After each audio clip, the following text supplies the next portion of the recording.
예, 안녕하세요. 예, 한국경제TV 금융아카데미 와우파에서 테셋을 담당하고 있는 최현성 강사입니다.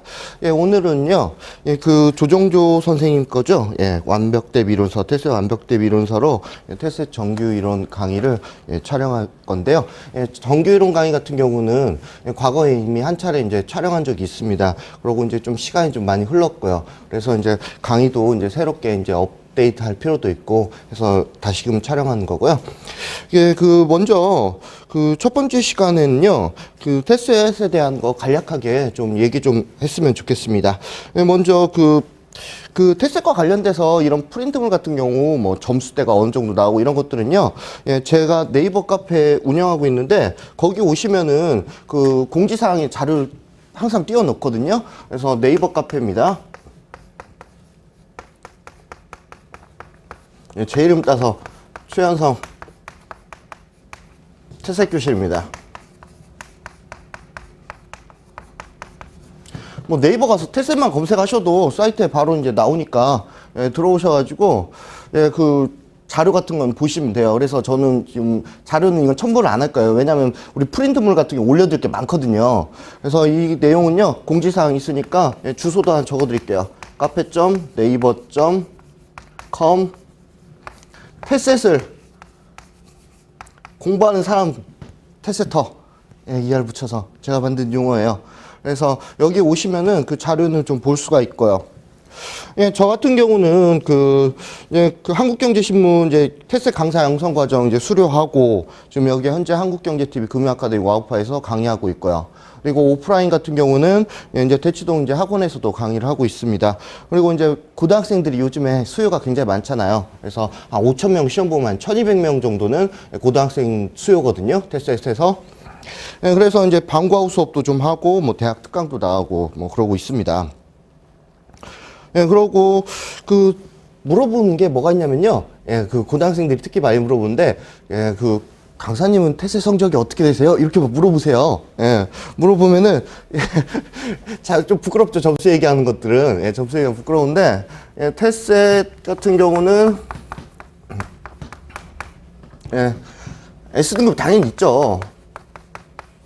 S등급도 한두 번 받은 것도 아니에요. 예, 많이 받았고, M테스트라고 쓸게요. 아시는 분 다 아실 겁니다.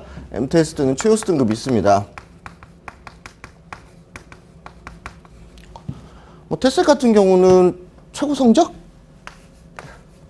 예, 300점 만점에 297점이면은 양호하죠? 예, 저도 사람인지라, 예, 만점은 못 받았어요. 예, 못 받았고, 그리고 만약에 토익 같은 경우는 상대평가잖아요. 상대평가면 만점을 줬을 거예요. 근데 테셋은 절대평가에서 297점이 있고요. 예, 최고 등급. 그 다음에 일반부 대상. 예.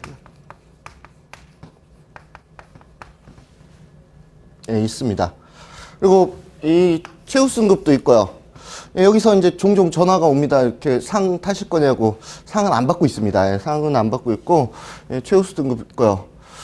100분이 0.04%? 예. 여기도 0.5% 이렇게 돼요. 예, 그래서 믿고 따라오셔도 될 것 같아요. 그래서 테셋 하나는 정말 잘해요. 예, 그리고 시험을 굉장히 많이 봤어요. 제가 이제 처음에 이제 시험 봤을 때는 S등급이 없었던 시기였거든요. 그래서 1등급이 이제 제일 높은 등급이었어요. 그 당시에 이제 1%, 0.77%인가? 그때 이제 처음에 이제 시작을 했고요. 그렇게 해서 이제 지금 이제 쭉 시험을 봤는데 한 10차례 넘게 봤어요. 10차례 넘게 보고 매번 시험을 같이 보고 있습니다. 왜냐면은 제가 강의한 거에 대한 피드백도 되고 어떻게 강의가 잘 됐는지 피드백 되고 출제 경향이 어떻게 되는지 그 정도는 좀 파악해야 된다고 생각해서 여러분들과 똑같이 매번 시험을 보러 가는데 조금 민망합니다. 알아보시는 분들이 좀 많아가지고 그래서 위조를 하고 이렇게 위장을 하고 모자를 쓰고 이렇게 가는데 예, 많이들 좀 알아봐 주세요. 예, 그래서 조금 민망해요. 그래서 테셋 성적이 있다. 외국 테스트 성적도 있다. 예, 그래서 어느 정도는 예, 다른 분한테 한번 물어보세요. 예, 강사님은 성적이 있으신가요? 물어봤을 때 과연 그 강사님이 대답할 수 있을까? 예, 과연 테셋을 가르치는데 테셋 성적이 있는 분이 몇 분이 계실까? 라고 좀 물어보고 싶네요. 제가 거꾸로. 예. 그래서 제 성적은 아주 양호합니다. 이 정도면 양호하니까 믿고 잘 따라오시면 될 것 같아요. 예, 먼저 테스트에 대해 간단히 얘기하면은 테셋이 뭐 2010년도에 이제 국가공인이 됐습니다. 국가공인이 되면서 이제 그러고 이제 고등학교 같은 경우에 생활기록부에 기록할 수 있으니까 상경계열 진학하는 고등학생들이 굉장히 응시가 많고요. 보통 이제 대학생들 같은 경우는 이제 취업하는 데 있어서 솔직히 경제를 안다, 모른다. 둘 중에 누가 뽑을까요? 저 같으면 경제 아는 사람 뽑겠습니다. 그래서 경제를 안다라고 나의 일종의 신호 발송이죠. 신호 발송하는 효과가 있기 때문에 그 테셋 성적을 많이 따려고 합니다. 그리고 이제 직장인들 같은 경우 특정 직장 같은 경우에는요, 승진 요건으로 테스트 점수를 이렇게 가져오라고 해요. 가져오라고 하면은 그 직장인분들도 이렇게 공부하시는 분도 있고요. 그다음에 입사 시 입사할 때 그 뭐 정규직 전환하는 뭐 인턴에서 정규 전환하는 과정에서 테스트 시험을 보기도 하고요. 이렇게 많이 이제 점차 이제 확산이 많이 돼가고 있고요. 그리고 이제 1년에 이제 보면은 이제 시험이 4차례 있으니까 한 5,000명 넘게 응시를 하고 있고요. 2만 명이 넘게 보고 있죠. 1년 통틀어서. 테스트 같은 경우에는요, 보면은 뭐, 오지선다형입니다. 오지선다형, 객관식 80문제. 80문제인데,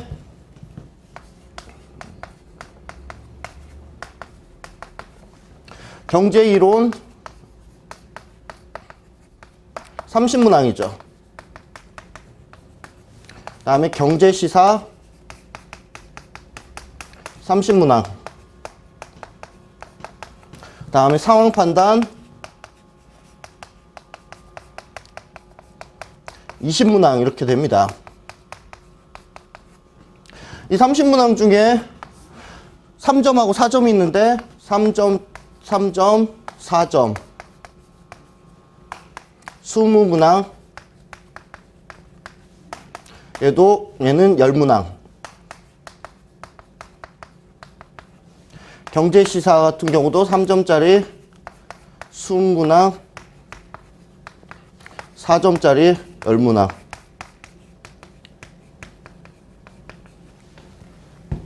이렇게 돼 있고요. 각각 이제 100점씩입니다. 100점, 100점, 100점. 얘는 5점이죠. 그래서 토탈 300점 만점입니다. 네, 그렇게 되고 뭐 등급제 같은 경우에는요. 등급제 같은 경우는 9할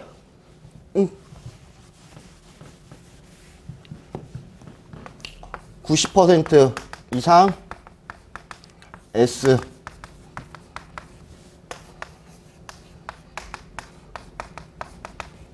1등급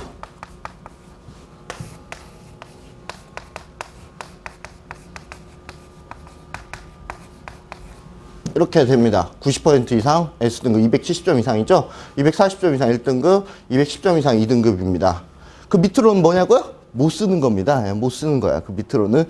물론 3등급 이상이면은 국가공인이긴 한데 그래도 조금은 우수해야 되잖아요. 남들보다 우수해야 되니까 2등급 이상은 좀 받자. 3등급 밑으로는 알려고도 하지 말자. 이렇게 알아주시면 되고요. 그리고 이 시험 자체가 그 3개월마다 있기 때문에요. 공부를 열심히 안 하시면 또 고민을 하게 돼요. 성적이 열심히 안 하시면요. 그 뭐 한 문제 차이로 뭐 3점 차이로 뭐 2등급 받고 막 그래요. 그러면 막 고민이 되죠. 다음에 한 번 더 봐야 될까요? 말까요? 막 저한테 막 물어봅니다. 예. 특히 이제 고등학생 같은 경우는 시간이 촉박한데 고3 학생들 특히 고3 학생들 이런 거 많이 고민을 하거든요. 그러니까 지금 3개월이잖아요. 3개월. 한 번에 제대로 원하는 성적 못 받으면 또 3개월 기다려야 되니까 그 기간이 너무 길다는 거죠. 그 토익 같이 매달 보면 차라리 괜찮은데 그렇지 않으니까 그러니까 할 때 집중해서 딱 공부를 하셨으면 좋겠어요. 예, 그리고 뭐 테셋이 뭐 어디에 쓰이는지 여러분들이 더 잘 아실 겁니다. 아니까 공부를 하시겠죠. 공부를 하실 거고 그리고 이제 보시면은 전체 이제 평균 점수가 보통 어느 정도 나오냐면요. 뭐 최근에 어려웠던 시험, 쉬운 시험 빼버리고 나면은 평균 180점 나와요. 180점. 300점 만점에. 6할이 넘어가거든요. 6할. 그러면은 이 시험이 어려운 시험이냐? 쉬운 시험이라는 거예요. 그래서 평균 중간 따라가도 180점 나오는데 2등급 이상 210점. 실제 여기서 몇 문제 안 된다는 거죠. 30점이잖아요, 30점. 30점은요, 4점짜리 몇 문제입니까? 7문제, 8문제, 8문제. 4점짜리. 5점짜리까지 섞으면 한 7문제 정도만 더 맞으시면 되거든요. 그래서 2등급 받는 자체가 어렵지 않아요. 기본적으로 쉬운 시험이다라는 거. 180점대가 나오니까. 예. 보통 그렇게 되고요. 이 시험이 보면은 홀수, 그러니까 그 홀수회가 있고 짝수회가 있거든요. 보면은 보통 짝수회는 방학입니다. 방학이어서 이제 그 응시생이 좀 많이 좀 몰리는 경향이 있고요. 그래서 1등급, 2등급 학생들, 뭐 S등급 학생들이 조금 증가하는 경향이 있고요.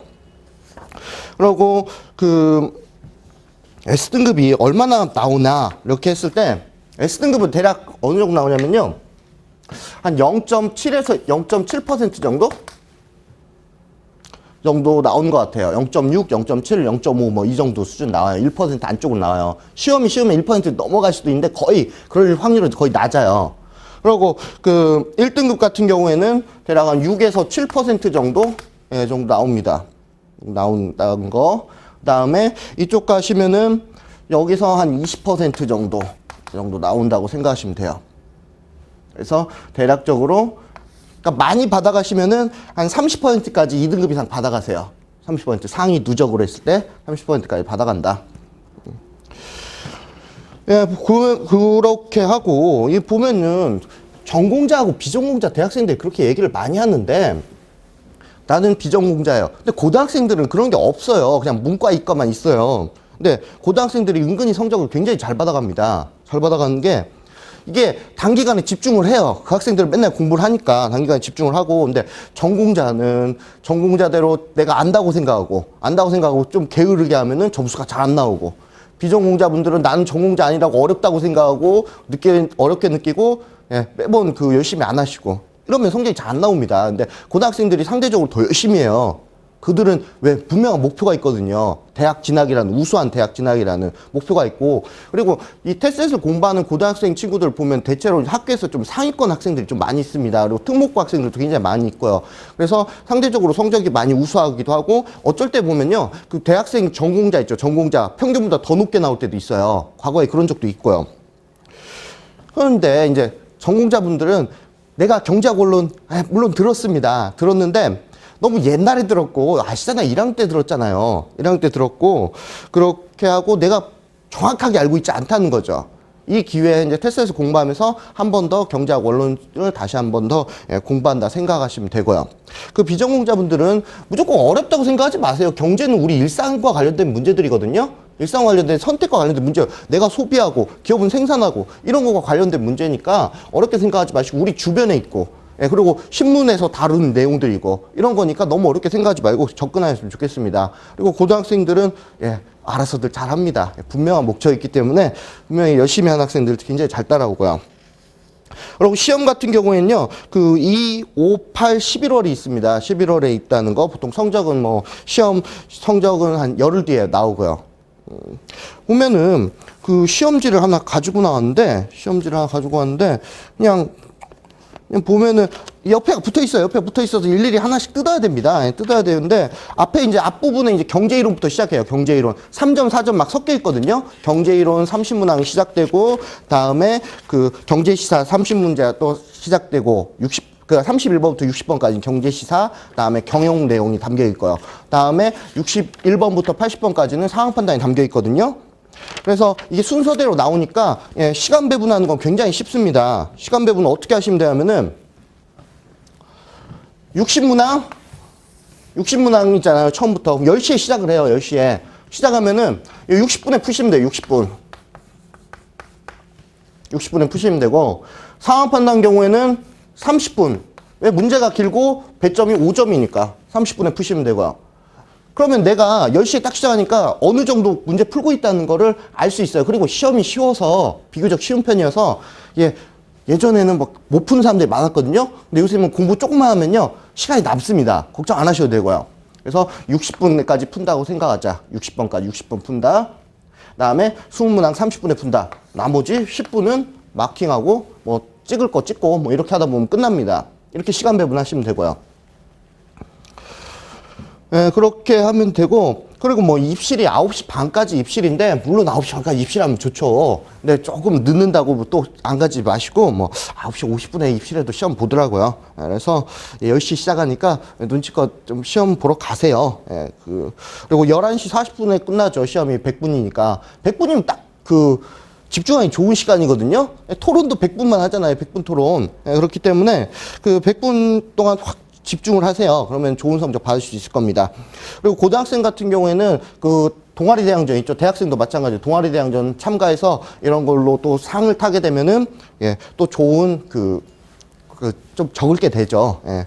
수상 기록이 남죠. 예, 그러니까 잘 좀 활용하셨으면 좋겠습니다. 그리고 고등학생은 또 2등급 이상이면 장려상 주고 1등급 이상이면은 우수장려상 주잖아요. 예, 이런 것들도 한번 노려보자. 대학생들도 역시 마찬가지로 공모전 하면 굉장히 어렵습니다. 공모전 하면 굉장히 어려운데, 내가 테스트 열심히 공부하고 나랑 주변에 같이 공부 열심히 한 친구도 있으면은 한번 동아리 대항전에도 한번 도전해 보는 것도, 예, 좋을 것 같습니다. 그리고 우리 이제 테스트 공부하려면 뭐가 필요하냐라고 이렇게 많이 물어보시는데, 기본적으로 이 교재는 있어야겠죠. 기본적으로 교재는 있어야 되는데, 우리 같은 경우는 지금, 예, 테스트 이제 완벽 대비 이론서 가지고 이제 하는데, 솔직히 조금 부족한 건 제가 채워드릴 거예요. 예, 완벽 대비 이론서만 믿으시면 안 돼요. 예, 제가 부족한 부분 채워드릴 거고, 경영 부분 특히 많이 부족하거든요. 예, 그 부분도 채워드릴 거고, 그리고 기출 문제가 좀 있어야 됩니다. 기출 문제 책 정도는 구입하셔야 되는데, 나는 기초가 부족하다. 나는 그래서, 예, 좀 쉽게 공부를 하고 싶다. 그러신 분은 이렇게 주니어 테스트에 기출 문제집 얇게 나온 게 있거든요. 이것도 한번 보시는 것도 괜찮아요. 그래서 왜냐면 테스트하고 주니어 테스트하고 문제가 한 15문제 정도는 공유를 해요. 10문제에서 15문제 정도 공유를 하니까 똑같은 문제가 나와요. 그러니까 문제 풀어보신 것도 괜찮고, 그다음에 여기 기출문제집이 있죠? 여기 기출문제집. 그래서 얘는 새로 나온 건데 11회부터 17회까지 담고 있습니다. 그 전에 문제는 제가 일부 뽑아서 좀 같이 풀을 거예요. 문제 많이 풀 거니까, 예, 같이 푸시면 되고, 그리고 경제신문을 보셔야 됩니다. 경제신문 보셔야 되고, 생글생글 보셔야 되고요. 그러면 경제신문 보는데요, 학생들이 질문하는 게 경제신문 어떻게 읽어야 돼요? 질문이 굉장히 많습니다. 그래서 제가 아까 카페 주소 적어드렸죠? 끝에 네이버 테스트 네이버 카페 뒤에 딱 붙여서 여기 오시면은 자, 매일마다 한국경제신문 어디 읽으세요라고 알려드려요. 예, 그러니까 경제신문 거기에 맞춰서 읽으시면 돼요. 점점 빨리 읽으시면 돼요. 그리고 읽는 시간 한 40분 정도만 읽으시면 돼요. 투자하시면 돼요. 빠르게 읽으시면 되고. 그리고 생글생글 같은 경제신문 구독하시면은 같이 보내달라고 하시면 토요일마다 보내줘요. 예, 이게 고등학생 논술과 이제 경제 교육과 관련된 건데, 주간지인데, 이게 대학생들한테 굉장히 유용합니다. 그래서 취업 준비한다 할 때 생글생글 많이 권해요. 예, 왜냐면은 신문 바로 못 보니까 밀린 것들 많이 있잖아요. 생글생글은 양이 얼마 안 되니까 그거 쫓아갈 수 있어요. 시사 이슈가 뭐 있는지 이런 것들 쫓아갈 수 있고, 예, 굉장히 도움이 많이 됩니다. 대학생들도. 그래서 생글생글 2개 같이 보시면 되는데, 고등학생들이랑 정말 바쁘잖아요. 대학생들도 할 일 엄청 많잖아요. 다른 거 자격증 준비하신 것도 많고 학교도 다니셔야 되고. 그래서 혹시라도 이쪽 시사 쪽이 난 정말 미흡하다 하시는 분들은 우리 시험 전에 매회마다 새롭게 마무리 특강을 찍거든요. 마무리 특강에서 경제신문 대략 한 40페이지 정도, 생글생글 한 40페이지 정도 요약을 해드려요. 그러니까 우리가 시험이 3개월마다 있잖아요. 그럼 만약에 2월 시험이라고 하면 언제까지 보시면 되냐면은 12, 1, 2 이렇게 보시면 돼요. 아니 11, 12, 1 이렇게 보시면 돼요. 5월 시험이면은 2, 3, 4 이렇게 보시면 돼요. 3개월씩 이렇게 보시면 돼요. 근데 못 보시겠다면 정 힘드시면은 마무리 특강에서 시사 자료 정리해서 이제 간단하게 설명해 드리고, 시사 자료 드리니까 그걸로 한번 공부를 하시는 것도 또 하나의 방법이기도 하죠. 근데 가급적이면은 내 경제 지식을 넓힐 겸에는 경제신문 좀 읽자. 경제신문 읽고 생글생글도 같이 공부하자.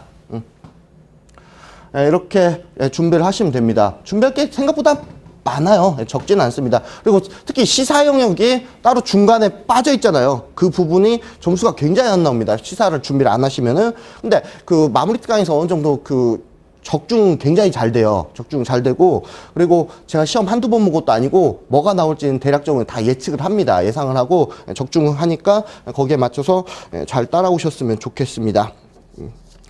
기출문제 같은 경우는 최대한 풀어드릴 거고, 많이 풀어드릴 거고, 여러분들도 혼자서 이제 책 사셔서 이렇게 풀어보시고, 궁금하신 거 있으시면은, 여기 그 카페에 오시면은, 그, 테스트에 성적 우수한 친구, 이렇게 그 경제학과 학생, 이렇게 조교로 이렇게 딱 임명이 돼 있습니다. 그 학생도 답변을 해주고, 한가할 때는 저도 좀 답변해주고. 근데 시험을 앞두고서 그 시험 일주일 전에 질문을 엄청나게 해요. 뭐 질문이 하루에 40개씩 들어와요. 그러면 어떻게 답을 해줘요? 그렇게 너무 평소에 좀 공부를 좀 하시고, 시험 앞두고는 그렇게 하면은 그 조교 학생은 거의 아무것도 못하고 그 답변만 달아주고 있습니다. 그렇기 때문에 그 충분히 이제 최대한 답변해 드리려고 노력을 합니다. 그렇기 때문에 미리미리 좀 공부를 하시고 미리미리 좀 질문을 해서 질문을 좀 분산시켰으면 하는 개인적인 좀 바람도 있네요. 이렇게 하면은 뭐 테스트에 대해서 간단하게 뭐 오리엔테이션처럼 이렇게 얘기가 끝났고요. 그 우리가 이제 할 부분은 이제 완벽 대비 이론서인데요. 그 미시경제하고 거시경제 이렇게 나눠져 있습니다. 그리고 이제 중간에 이제 그 기업의 합리적인 활동하면서 이제 짧게 경영 쪽이 짧게 나오는데 너무 부족해요. 그래서 제가 경영 쪽은 따로 뒤쪽으로 빼가지고 따로 정리를 해드리겠습니다. 출제 경향이 되는 것들 딱딱딱딱 정리해드릴 테니까 그 너무 그 경영이 없지 않냐 막 불안해하지 마세요. 제가 정리해드리겠습니다. 그 우리 오늘 프린트문인데요. 프린트문이 굉장히 많아요. 첫날부터 무슨 프린트문이 이렇게 많냐? 27페이지나 되는데, 제 욕심입니다. 제 욕심이고, 성적 잘 만들어 드리겠다는 제 그 각오기도 하고요. 그래서 최대한 많은 내용을 담을 겁니다. 그래서 그 아마 다운받아서 이렇게 출력하실 때 조금 부담이 되실 수도 있어요. 근데 그 최대한 많이 드리려고 노력을 할 겁니다. 그러면은, 첫째 시간에 이제 간략하게 이제 맨 앞 페이지 보면요. 이게 미시경제학 흐름도거든요. 미시경제학 흐름도를 제가 한 페이지로 요약했어요. 그래서 얘는 한번 이야기처럼 한번 들어보세요. 그러니까 뭘 필기하겠다 이게 아니고 그냥 아 경제가 이렇게 흘러가는구나 라고 이렇게 알아두시면 될 것 같아요. 먼저 보겠습니다. 경제 주체에 보면요. 경제 주체가 있고 객체가 있습니다. 경제 주체에는 가계, 기업, 정부, 해외가 있는데 가계는 소비의 주체죠. 기업은 생산의 주체고, 다음에 정부는 경제 정책을 수행합니다. 수행의 주체고, 다음에 해외 같은 경우는 국제거래의 주체입니다. 각각 가계의 경우에는 소비를 통해서 효용을 극대화시키려고 합니다. 그가 추구하는 건 효용 극대화예요. 효용이라는 건 뭐냐면은 내가 소비를 통해서 얻는 주관적인 만족감입니다. 주관적인 만족감. 내가 소비를 하게 되면 물건 하나 사게 되면 그 느끼는 만족감 있죠? 이게 효용이에요. 효용이고 기업 같은 경우에는 뭘 극대화한다? 이윤을 극대화하려고 합니다. 이윤 극대화하는 거 너무 당연한 거고 그다음에 정부 같은 경우에는 사회 후생을 극대화하려고 하고요. 그래서 각자 이제 경제 주체들의 특징은 뭐냐면은 무한한 욕망을 가지고 있어요. 욕망이 무한하다는 거죠. 근데 반대편에 경제 객체가 있는데 경제 객체는 뭐냐면요. 재화나 서비스. 재화 서비스 구분하는 거는 형태가 있고 없고로 구분하시면 돼요. 그럼 뭐 자원이라든지 이런 것들이 경제 객체가 됩니다. 그러니까 우리는 그 경제 주체들은 보면 경제 객체를 누군가는 기업은 더 많이 만들려고 하고 재화를 더 많이 만들려고 하고 서비스를 더 많이 제공하려고 하고 가게 같은 경우에는 더 많이 소비하려고 하고 이런 것들이 과정이 이어진다는 거죠. 그래서 재화 같은 경우도 두 가지가 있는데 경제재하고 자유재가 있습니다. 경제재 같은 경우에는 자원이 유한하고 그 비용을 돈을 지불해야만 얻을 수 있는 게 경제재고요. 자유재 같은 경우는 공기 같은 거 생각하시면 돼요. 공기 같은 경우에는 돈을 지불하지 않아도 내가 무한히 소비할 수 있잖아요. 이런 것들은 우리가 다루는 경제에서 다루는 내용은 아닙니다. 그래서 자유재는 다루지 않는다. 우리가 다루는 거는 상대적으로 희소한 자원인 내가 돈을 지불해서 얻을 수 있는 경제재만 다룬다. 재화 서비스 자원은 상대적으로 희소합니다. 상대적이라는 거 좀 기억해 주세요. 절대적으로 하면 틀린 내용입니다. 그래서 경제 주체의 무한한 욕망과 경제 객체의 상대적인 희소한 자원. 그렇기 때문에 얘를 뭐라고 정의하냐면은 희소성의 원칙이라고 정의를 합니다. 그래서 인간의 욕망은 무한한데 상대적으로 자원은 희소하다. 이게 희소성의 원칙이고요. 이러한 희소성의 원칙 때문에 우리는 어떠한 문제에 직면하게 되냐면 경제 문제에 직면하게 되는데, 경제 문제는요, 쉽게 얘기하면은 선택의 문제입니다. 선택의 문제. 그러니까 내가 가진 가게 같은 경우는 생각해 보세요. 가게 같은 경우 내가 가진 돈이 한정이 돼 있어요. 한정이 돼 있기 때문에 나는 모든 재화를 다 살 수는 없어요. 그렇기 때문에 나는 선택을 해야 돼요. 어떤 선택? 나의 효용을 더 높여주는 선택을 합니다. 소비를 할 때. 이러한 선택의 문제입니다. X제와 Y제 두 제밖에 없다고 해요. X제 살지 Y제 살지 고민을 한다는 거죠. 선택을 하는 거. 그리고 기업 같은 경우에도 내가 재화를 더 생산할지 말지를 고민합니다. 이윤 극대화하기 위해서. 그리고 또 기업 같은 경우는 또 어떤 문제가 있냐면은 내가 노동을 고용해서 생산할지 자본을 고용해서 생산할지 이런 것들을 직면하게 된다는 거죠. 선택의 문제예요, 결국에는. 근데 어떻게 선택을 해야 된다? 합리적으로 선택해야 된다. 제한된 자원을 합리적으로 선택하는 선택의 문제를 다루는 게 우리 경제학이고 희소성의 원칙에 대한 내용입니다. 그래서 희소성의 원칙에 대해서 물어본다면은 무한한 욕망과 상대적으로 희소한 자원, 이 두 가지를 다 묻고 있는 게 희소성의 원칙에 대한 답이 됩니다. 한 가지만 묻고 있으면 답이 안 된다. 이때 경제 문제를 해결하기 위해서 우리는 어떻게 하냐면은 비용과 편익을 분석하는데, 편익이 더 크게 되면 나는 그걸 하게 되죠. 또한 행동을 하게 되죠. 가해 같은 경우도 내가 지불한 것보다 더 큰 걸 얻을 수 있다면은 나는 그거를 하게 되는 거죠. 그래서 그 편익과 비용을 비교한다. 비용에서 편익이 크게 되면 하고 비용이 더 크게 되면 하지 않는다. 그러고 편익은 가급적 크게 하고 비용은 가급적 작게 하려고 한다. 만약에 편익이 같다면 비용은 작게, 비용이 같다면 편익은 크게 하는 게 경제 문제이다. 경제 문제를 해결하는 방법이다. 합리적인 선택의 문제다. 이때 그 비용을 다룰 때 어떠한 비용을 다루냐라고 했을 때 기회비용을 다룬다. 경제학에서는 기회비용 개념으로서 경제 비용을 다룬다. 그리고 매몰비용 같은 경우에는 한번 지출했습니다. 지출해서 다시 회수할 수 없는 비용이고 의사결정하는 데 있어서 영향을 주지 않는 건 매몰비용이고, 우리가 이러한 경제 문제 다룰 때는 매몰비용은 다루지 않고 기회비용만 다룬다. 뒤에서 기회비용에 대해서 좀 더 구체적으로 얘기를 합니다. 이러한 경제 문제에 대해서 사무엘스는 3대 경제 문제를 얘기해서요. 무엇을 생산할지, 생산물 종류와 수량에 대해서 얘기를 했고, 그 다음에 어떻게 생산할지, 노동을 고용해서 생산할지, 자본을 고용해서 생산할지, 그 다음에 누구를 위해서 생산할 건지, 분배에 대한 문제, 이런 것을 3대 경제 문제라고 이렇게 얘기를 했습니다. 우리가 다루는 건요, 자본주의 시장경제입니다. 자본주의 시장경제고, 이러한 경제 문제를 해결하는 데 있어서 애덤 스미스는 보이지 않는 손이라고 표현을 했어요. 보이지 않는 손이 시장 경제 문제를 자연스럽게 해결해준다, 이렇게 얘기했는데, 보이지 않는 손은 뭐냐면 시장 가격기구입니다. 쉽게 얘기하면요, 우리 초과 수요하고 초과 공급이 생겨요. 초과 수요가 생긴다. 그러면 사람들이 물건을 더 많이 사려고 하는데 초과 수요가 생겼대요. 그럼 자연스럽게 이 초과 수요 문제를 어떻게 해결합니까? 가격이 올라가면서 이렇게 해결해 줍니다. 올라가면서 해결해 준다. 그다음 초과 공급이 생기면 가격이 떨어지면서 다시금 균형을 찾아간다.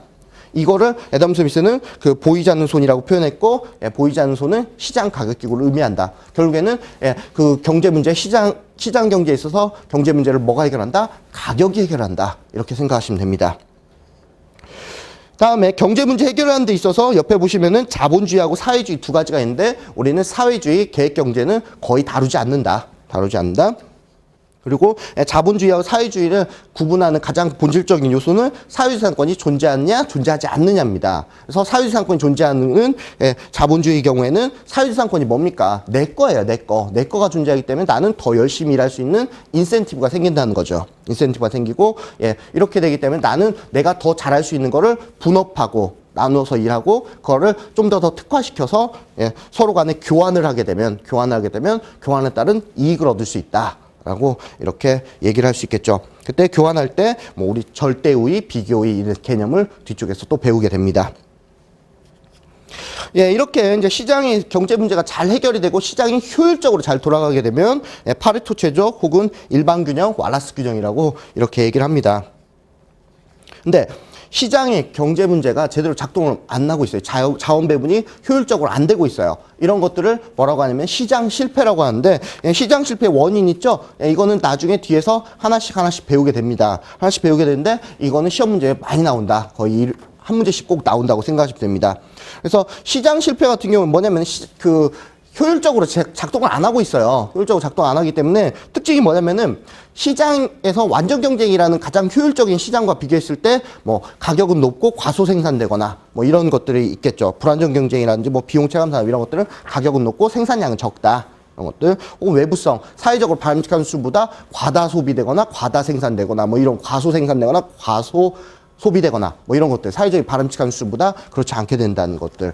공공재 같은 경우는 시장에 맡겼을 때 예, 사회적으로 바람직한 수보다 과소 공급되거나 뭐 이런 내용들이거든요. 예, 이런 것들 시장이 효율적으로 작동 안 하고 있다. 이렇게 되면은 정부가 개입하게 되는 근거를 제공하게 되는 거죠. 정부 개입에 대한 근거를 제공한다. 예, 정부가 개입해서 이러한 비효율성을 어느 정도 해결할 수 있으나 오히려 정부가 개입함으로 인해서 더 자원 배분이 더 안 좋아질 수도 있다는 거죠. 이거는 정부 실패라고 합니다. 정부 실패. 예, 시장 실패의 원인하고 정부 실패의 원인도 구분할 수 있어야 되고, 예, 다음 중 시장 실패의 원인이 아닌 것은, 혹은 예, 정부가 개입할 수 있는 근거가 아닌 것은, 이런 식으로 문제가 많이 출제되니까 예, 시장 실패의 원인도 분명히 알아두셔야 됩니다. 그래서 예, 정부 실패의 원인 특징 보면요, 다 정책이라는 그런 용어가 다 들어갑니다. 예, 용어가 들어가는데 여기는 좀 빠져 있는 것도 있는데 다 이제 정책과 관련된 것들, 정부가 개입해서 예, 정책을 잘못 운영할 경우 예, 발생하는 것, 정부 실패까지 이렇게 다루게 되면 미시경제학에 대한 내용은 예, 마무리 짓게 됩니다. 예, 이렇게 하시면 되고요. 첫 번째 시간은요, 오리엔테이션 시간이니까 아무래도 이제 뭐 여기까지 하고 잠시 쉬었다가 예, 이제 본론으로 예, 교재 내용으로 들어가겠습니다.